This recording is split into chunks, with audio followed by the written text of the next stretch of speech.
navigating the nuances of "that's a bit much." Hello, everyone. Welcome back to our channel, where we dive into the fascinating world of English language learning. Today, we're going to explore a phrase you might have heard quite often but might not fully understand. That's a bit much. This expression is rich in nuance and can be used in various contexts. So let's break it down together. Whether you're a language learner or just curious about English phrases, you're in the right place. First things first, what does "that's a bit much" actually mean?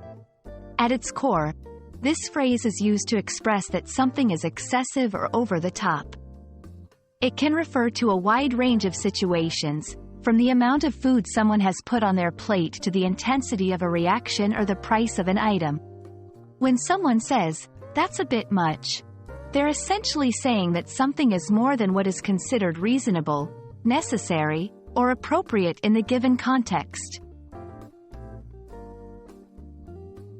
To truly grasp how "that's a bit much" can be used, let's look at some examples. 1. Price. Imagine you're shopping and see a small bottle of water priced at $10. You might turn to your friend and say, "That's a bit much," indicating that the price seems too high. 2.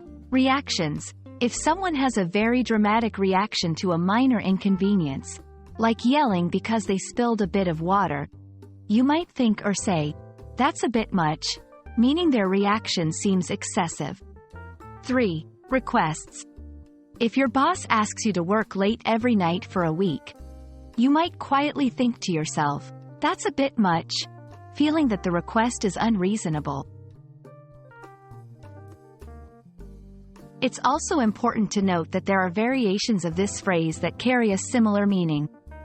Phrases like "a little over the top," "kind of excessive," or "somewhat excessive" can be used interchangeably depending on the context and the speaker's preference.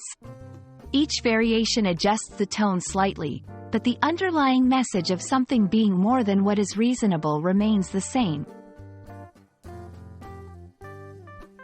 Understanding the cultural context and sensitivity around using phrases like "that's a bit much" is crucial.